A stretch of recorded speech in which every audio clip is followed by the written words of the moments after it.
you can't run 100 miles a week, but you can do 60 and love that, you know? And you probably could run 100 miles a week because it's a lot of running, but it's not so much that we're training like, Rocky Balboa, where we go out and we just spend all of our time and all of our energy. I've got a runner right now who's in his 50s. His name's Brian. Hey, Brian. And he's running 180 miles per week. But what's crazy is that he's an on-call emergency surgeon and he works a lot and he works crazy hours. But he found time. Granted, what he does is work, sleep, eat, and run. That's what he does because he knows his priorities. He has big goals for himself. He wanted to make world championships in the 100-mile distance for his age group, and he just did. He just won a last man standing race. We got world championships in August. So he has a big goal, and even a really busy guy. He has a family. He has a wife. He works a heck of a lot. Not at home. He's got to go into the hospital, and he still has time to run 180 miles a week. There is time. It doesn't mean one has to do that.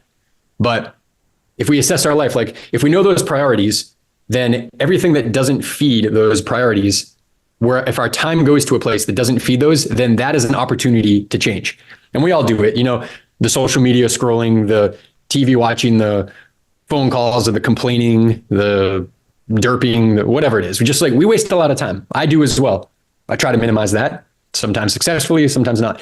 But to the degree that you can do that, that is like a change in yourself, in your habits, not a change in your running. You do have the time to run more and sleep more because where there's a will, there's a way. And if really your lifestyle does not allow for it, then that's also okay because you're living the life that you choose. You just know your priorities and then do the best that you can to not feed things that are, I wish I could give you a visual here. Probably could on a piece of paper, but like a pie chart of where you're putting your time. Yeah, not so much a pie chart, but let's actually do this. Why not? It'll be simple. For anyone listening, Andrew's getting a piece of paper and a pen to... I'm going to just draw a square like this. It's a square that's divided into 4 squares. Okay. So we have things that are important in our lives. So I'm putting important here. And we have things that are urgent. So I'm going to put urgent here. So we can have important or not important. We can have urgent and not urgent. So the things that will move your life forward are doing the things that are important and urgent. Your house is burning down. That's important and it's urgent. You better take care of that. Okay, you got to do the important and urgent things. But then a lot of us fail to do the things that are important but not urgent, like invest for retirement, do the long-term project, work on our bodies long-term and our health. Those are important, but they're not urgent. You're not going to die of a heart attack tomorrow, probably, if you eat a pizza today. But you eat the pizza every single day for 50 years, and yeah, maybe. So instead of working on the things that are important but not urgent, we tend to focus on the things that are not important but urgent. Like the phone makes a noise. Uh-oh, which app is that? And we go look. Or there's a weed in my garden. And we spend the time doing that. So these things, they're not terribly important, but they seem urgent. And to the degree that to which a person can exchange the things that are not important but urgent for the things that are important but not urgent, that is tough to do because I don't know what it is, but like when your phone dings or you see a bug on the wall, you got to catch the bug. It's like these things aren't that important, but for some reason they're urgent and we have to take care of them. We think we do, but we really don't. And something that'll enrich your life in any area of your life long term is to the degree to which you can attend to the things that are important but not, because the things that are important but not urgent, guess what? They will over time become urgent. If taking care of your health, important, not really urgent, until you have cancer or you're dying or you need an operation, and then it's really urgent and you have to take care of it. And those things don't really come up. To the degree to which you take care of the important and not urgent things means that load of important and urgent things, it gets less and less and less and less and less and less and less.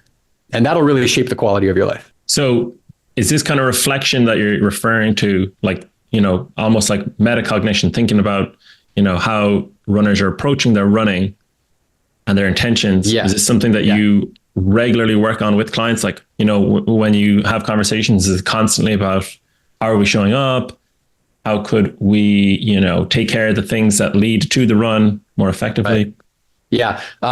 Planning a little bit more long-term. So with your training, what's the thing, if you have a marathon coming up, the thing that's important and urgent is doing the marathon pace runs, doing the big interval runs, upping your mileage. But it's too late. Now it's urgent because you haven't been doing that for 6 months or a year or 10 years. You haven't run 100 miles a week for 10 years. So you try to up your mileage leading up to the marathon, and then you might burn out or get injured, and then you have to taper, and it's not the best strategy.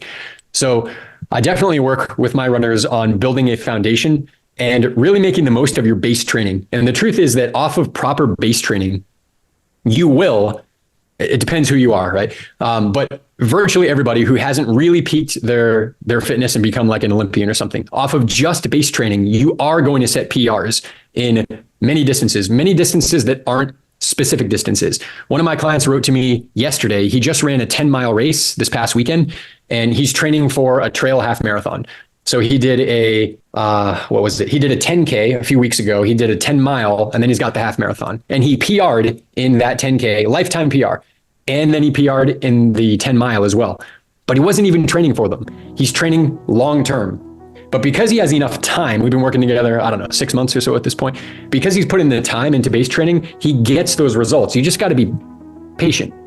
We're not going to run. When I tell that story about Brett, who took 55 minutes off in 9 weeks, it's just a fun story. It's like, it shows what you can do, but I don't encourage people to really do that because injury risk goes high. It's like you have to take much more massive action. If we slow drip this, but we build a foundation without prematurely doing the tempo run, the interval runs, the hard marathon pace runs, we don't want to prematurely do those. We want to build the foundation, and that alone will get you, if you do it long enough.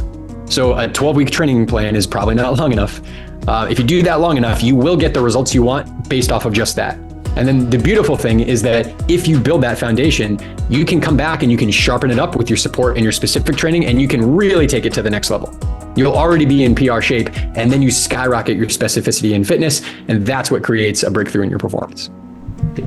Hey, I hope you liked that video here. Now, if you want to watch the entire interview, you can click the link down below and watch the whole interview that I did with Ross. And if you haven't picked up your copy of Run Elite, Train and Think Like the Greatest Runners of All Time, go ahead and pick up a copy on Amazon or Audible. I know you're going to love it. It's going to help you smash your times in any race from the 5K to the marathon and the ultra marathon distances. Now, if you're getting something from this video, thank you so much for watching. Do me a favor and click the like and subscribe button. With a small channel like us, it really helps to make even more videos for you. So if you're liking it, go ahead and hit that bell, hit the like, hit the subscribe. I'll see you on the next video. Thank you.